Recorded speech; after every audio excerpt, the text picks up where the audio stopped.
Assalamualaikum warahmatullahi wabarakatuh. Waalaikumsalam warahmatullahi wabarakatuh.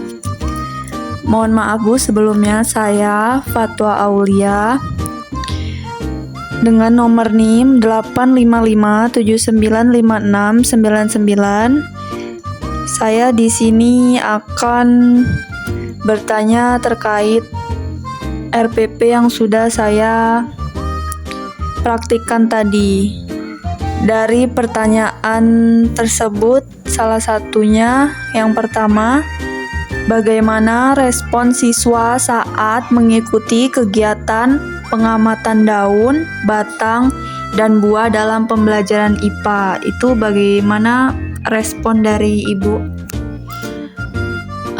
Baik, kita mulai saja diskusinya. Tadi Anda sudah melakukan pembelajaran IPA di kelas 1 dengan materi bagian tumbuhan. Menurut Anda, bagaimana respon siswa saat melakukan kegiatan pengamatan daun, batang, dan buah tadi? Menurut saya, respon siswa cukup baik. Mereka terlihat antusias, terutama saat saya membawa benda konkret seperti daun, batang, dan buah. Anak-anak langsung ingin memegang dan mengamati. Mereka lebih aktif dibandingkan saat hanya melihat gambar di buku. Anda melihat respon siswa itu cukup baik. Jadi kalau misalkan mereka belajar hanya melalui buku, mungkin ya itu tadi mereka akan merasa jenuh. Tetapi ketika siswa nggak belajar dari buku saja, dia langsung mengenali benda tersebut, lalu mengamati, mereka lebih antusias belajar di luar.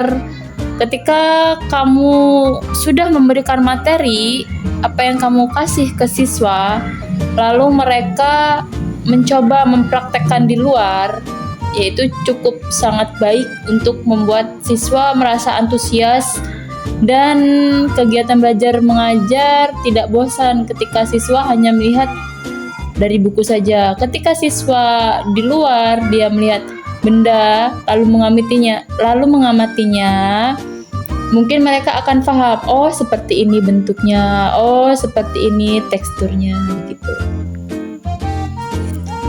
Lalu pertanyaan kedua, apa yang membuat siswa lebih tertarik dan antusias dalam kegiatan pembelajaran tersebut, Bu? Apa yang menurut Anda paling membuat siswa tertarik? Mungkin yang paling menarik itu saat ketika mereka bisa menyentuh langsung. Misalnya kayak bentuk daun yang mereka raba, terus dari teksturnya bisa membedakan mana yang halus, mana yang kasar, lalu batang yang keras. Jadi mereka bisa penasaran dan banyak bertanya, Bu, kok ini bentuknya seperti ini? Bu, kok daun ini berbeda dengan daun itu? Bu, kok batang ini lebih keras? Nah, jadi itu termasuk salah satu contoh bentuk untuk pembelajaran hidup buat siswa. Pertanyaan selanjutnya, apa tujuan siswa diminta mencatat poin-poin penting setelah melakukan kegiatan pengamatan menurut Ibu? Bagaimana Anda bisa mengaitkan kegiatan tersebut itu dengan tujuan sebagai pembelajaran?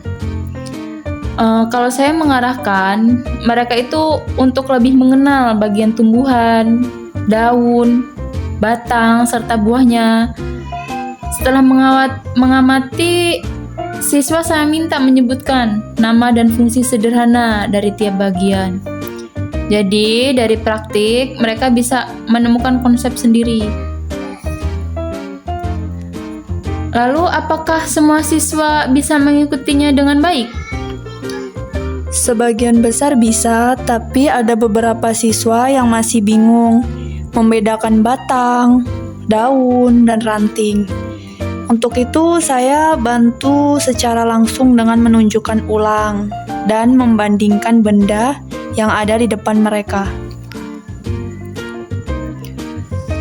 Lalu dalam pembelajaran tadi, apa Anda juga meminta siswa untuk mencatat poin-poin penting? Apa tujuannya? Tujuannya supaya siswa tidak hanya mengamati, tapi juga mengingat. Dengan mencatat, mereka bisa menyimpan informasi lebih lama di memori. Misalnya, daun untuk membuat makanan. Itu mereka menulis sendiri dengan bimbingan saya. Lalu menurut Anda, apakah siswa kelas 1 sudah mampu untuk melakukan pencatatan seperti itu? Sudah, tetapi masih sederhana. Saya tidak meminta kalimat panjang. Cukup kata-kata kunci atau gambar. Misalnya menggambar daun lalu menulis daun. Lalu bagaimana peran untuk model pembelajaran praktik dalam kegiatan ini?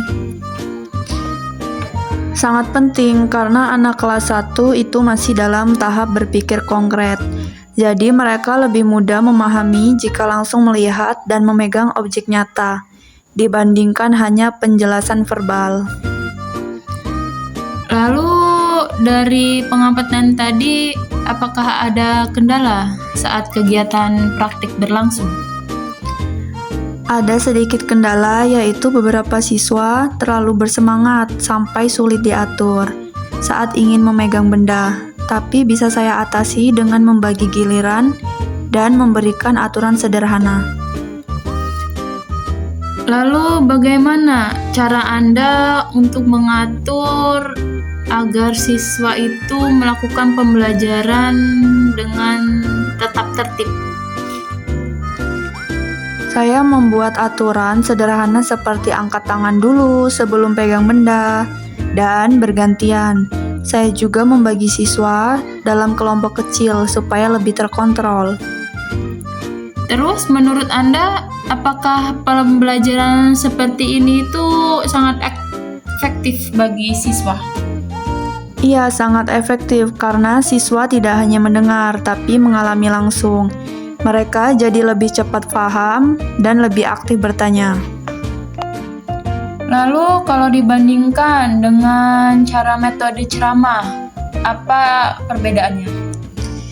Kalau ceramah saja, siswa cenderung pasif dan cepat bosan. Tapi kalau praktik, mereka lebih semangat, lebih fokus, dan lebih mudah mengingat materi. Lalu, apa kesimpulan Anda setelah melakukan atau melaksanakan pembelajaran ini?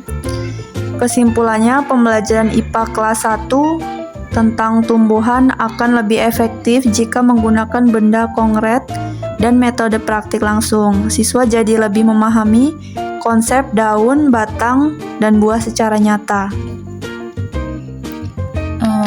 Baik, terakhir, apa saran Anda untuk perbaikan ke depannya?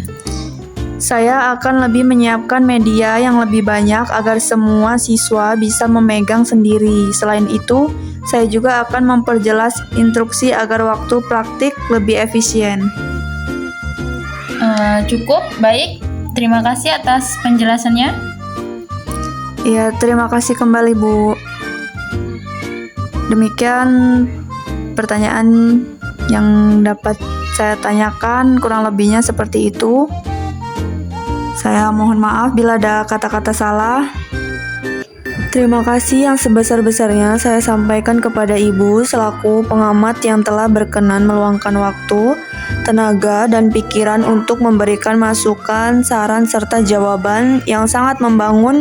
Masukan yang Ibu berikan sangat bermanfaat bagi perbaikan dan pengembangan materi saya ke depannya. Saya mengucapkan terima kasih yang tulus kepada Ibu pengamat atas perhatian, waktu, dan jawaban yang telah diberikan. Saya ucapkan sekali lagi terima kasih banyak kepada Ibu pengamat yang sudah memberikan jawaban dan penjelasan yang sangat jelas. Diskusi dan masukan dari Ibu membuka wawasan baru bagi saya dan saya sangat mengapresiasi waktu serta perhatian yang telah diluangkan. Terima kasih. Wassalamualaikum warahmatullahi wabarakatuh. Waalaikumsalam warahmatullahi wabarakatuh.